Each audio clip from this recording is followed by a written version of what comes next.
Hi friends, എല്ലാവർക്കും നമ്മുടെ പുതിയ വീഡിയോയിലേക്ക് സ്വാഗതം. അപ്പോൾ ഇന്ന് നമ്മൾ ചെയ്യാൻ പോകുന്ന കുറച്ച് സയൻസ് ക്ലാരിഫിക്കേഷൻസ് ആണ്. എല്ലാവർക്കും സയൻസ് ബേസിക്സ് അറിയാവുന്ന ആൾക്കാരാണ്, പക്ഷേ ചെറിയ ചെറിയ കാര്യങ്ങളിൽ ഇപ്പോഴും നമുക്ക് കൺഫ്യൂഷൻസ് ഉണ്ട്. അപ്പോൾ ആ ക്ലാരിഫിക്കേഷനായിട്ട് നമ്മൾ വന്നിരിക്കുന്നത് ഈ വീഡിയോയിൽ. അപ്പോൾ ആദ്യം തന്നെ നമുക്കൊരു ചോദ്യം തുടങ്ങാമല്ലേ.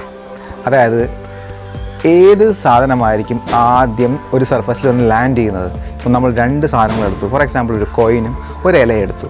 അപ്പോൾ രണ്ടെണ്ണം ഒരേ ടൈം റിലീസ് ചെയ്ത് കഴിഞ്ഞാൽ ഏതായിരിക്കും ആദ്യം ആ സർഫസിൽ വന്ന് വീഴുന്നത്? അതാണ് എൻ്റെ ചോദ്യം. മിക്കവാറും ആളുകൾക്ക് ചിന്തിക്കുന്നത് എന്തായിരിക്കും? ഈ കോയിനായിരിക്കും എന്ന്. പക്ഷെ ഞാൻ പറയും ഇലയും കോയിനും ഒരുമിച്ചായിരിക്കും. സംശയമുണ്ടോ? എന്നാൽ നമുക്ക് ഡെമോയിലേക്ക് പോകാം. അപ്പോൾ ഇതിനായിട്ട് നമ്മൾ ഉപയോഗിക്കുന്ന റോസാപ്പൂവിൻ്റെ ഇലയാണ്.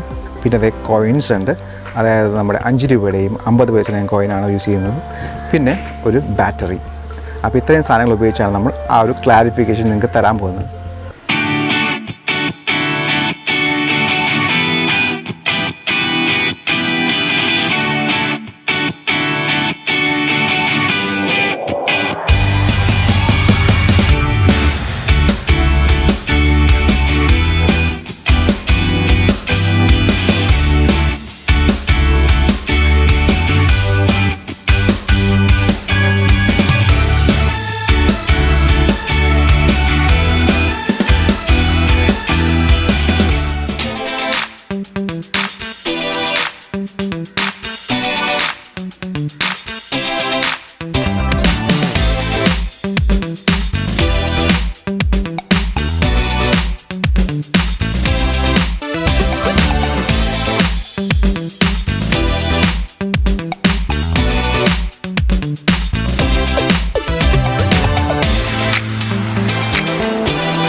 അപ്പോൾ ഡെമോ കണ്ടല്ലോ, ഇത് രണ്ടും ഒരുമിച്ചാണ് സർഫസിൽ വന്ന് ലാൻഡ് ചെയ്തത്.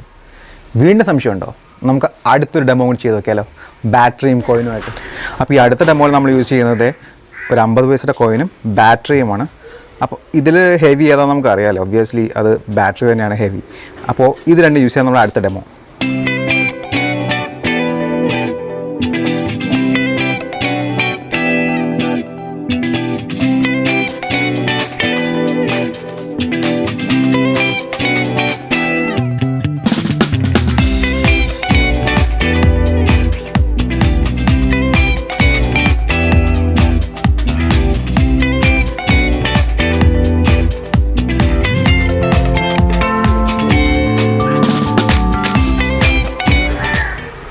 അപ്പോൾ നമ്മുടെ രണ്ട് ഡെമോയിലൂടെ ഞാൻ കാണിച്ചു തന്ന ഒരേ ഒരു കാര്യമാണ്, അതായത് നമ്മുടെ എർത്തിൻ്റെ ആക്സിലറേഷൻ ഓഫ് ഗ്രാവിറ്റി സെയിം ആണ്, 9.81 m/s². അപ്പോൾ നമ്മൾ ഏത് വെയിറ്റുള്ള സാധനമായാലും വെയിറ്റ് ഇല്ലാത്ത സാധനമായാലും നമ്മൾ ഒരേ സമയത്ത് റിലീസ് ചെയ്ത് കഴിഞ്ഞാൽ അത് ഒരേ സമയത്ത് തന്നെ ലാൻഡ് ചെയ്യും.